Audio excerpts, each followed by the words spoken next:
स्वागत है आपका सिटीजन वॉइस में। मैं हूं शब।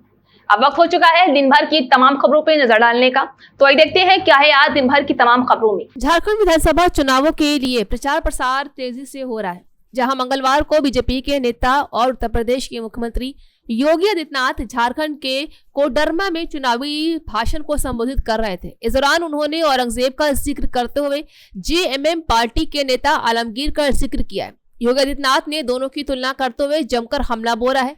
देखिए इस वीडियो में। एक आलमगीर आलम थे, औरंगजेब देश को लूटा था, उसने देश के पवित्र मंदिरों को नष्ट किया था, उसके घरों में कैसे नोट की गड्डियां उसके नौकरों और उसके परिवार के अन्य लोगों के घरों में किस रूप में पड़ी हुई थी।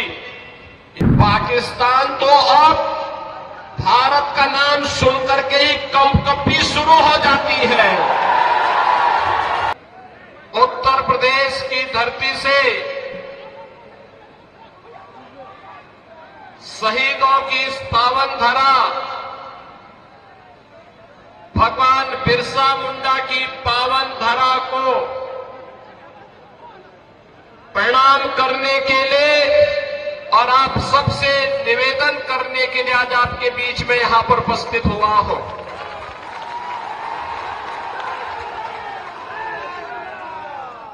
दीपावली का पर्व आपने भी बड़े उल्लास के साथ संपन्न किया है और आज से छठ महापर्व का भी आयोजन प्रारंभ होने जा रहा है। आप सबको मैं छठ की हृदय से बधाई देता हूं और छठी माई आप सबके जीवन में खुशहाली लाए, इसकी भी प्रार्थना करता हूं। बहनों और भाइयों, आपने अभी पिछले दिनों हरियाणा विधानसभा के चुनाव के परिणाम को देखा होगा। हरियाणा के चुनाव के पहले सभी लोग क्या बोलते थे, और जब चुनाव के परिणाम आए तो अकेले भारतीय जनता पार्टी 2/3 से अधिक सीट जीती और कांग्रेस धराशायी हो गई। हरियाणा के लोगों से जब पत्रकारों ने पूछा कि चुनाव के पहले तो लगता था कि कांग्रेस और उसके सहयोगी जीतेंगे, ये कैसे हुआ, तो हरियाणा की जनता ने कहा कि विकास, सुरक्षा, सुव्यवस्था और सुशासन के लिए डबल इंजन आवश्यक है और मोदी जी के नेतृत्व में अगर डबल इंजन की सरकार चले तो इस सोने में सुहागा है। इसलिए हरियाणा की जनता ने निर्णय लेकर के फिर से भारतीय जनता पार्टी को विजयी बनाया है। बहनों और भाइयों, हमारा ये झारखंड, कोडरमा प्राकृतिक संसाधनों से भरपूर है। धरती आबा भगवान बिरसा मुंडा की पावन धरा है, शहीदों की धरा है। देश की आजादी के लिए अकेले कोडरमा से एक नहीं, 4 हुतात्माओं ने अपना बलिदान दे करके इस देश को ब्रिटिश हुकूमत से मुक्त करने के लिए अपना योगदान दिया था। लेकिन आज क्या हो रहा है झारखंड में, मैं देख रहा था। एक आलमगीर आलम थे, औरंगजेब देश को लूटा था, उसने देश के पवित्र मंदिरों को नष्ट किया था, उसने। और दूसरा झारखंड मुक्ति मोर्चा का भी तो एक मंत्री था आलमगीर, जो यहां लूट करके जिसके घरों में नोटों की गड्डियां के गरीबों के झारखंड वासियों का पैसा उसके घरों में कैसे नोट की गड्डियां उसके नौकरों और उसके परिवार के अन्य लोगों के घरों में किस रूप में पड़ी हुई थी। ये लूट का इससे दूसरा घटिया स्तर और दूसरा देखा नहीं जा सकता है। और इसीलिए मैं कहने के लिए आया हूं बहनों और भाइयों, ये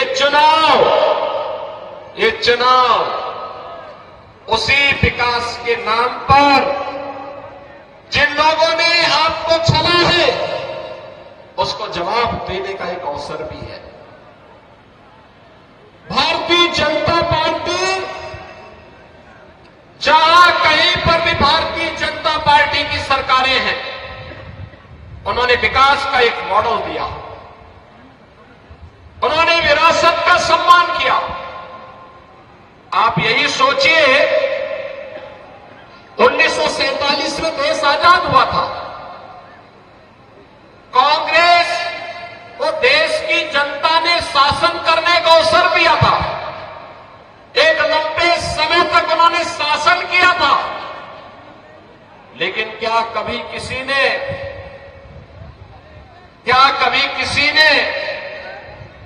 गरीबों के लिए ईमानदारी से कोई योजना चलाई? बहनों और भाइयों, मोदी जी जब 2014 में प्रधानमंत्री बने थे, मीडिया ने उनसे पूछा था कि प्रधानमंत्री बनने के बाद आपका एजेंडा क्या होगा? मोदी जी ने कहा, एक लाइन में उन्होंने कहा था, सबका साथ और सबका विकास।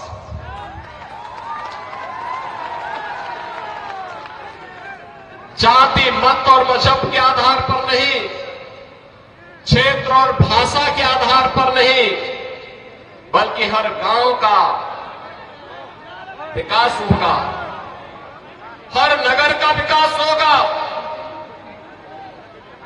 गरीब, किसान, नौजवान, महिलाएं, इन सब का विकास होगा। देश की सुरक्षा के साथ कोई भी समझौता नहीं होगा। देश का सुरक्षा का मॉडल क्या होना चाहिए, ये आज आप देख रहे होंगे। कांग्रेस की सरकारें हुआ करती थी, तब चीन हमारे देश के अंदर घुसता था, और आज आप देख रहे होंगे, समाचार रोज पढ़ रहे होंगे, आज चीन की सेनाएं पीछे हट रही हैं और वहां पर भारत की सेना गश्त कर रही है। पाकिस्तान तो अब भारत का नाम सुनकर के ही कंपकपी शुरू हो जाती है।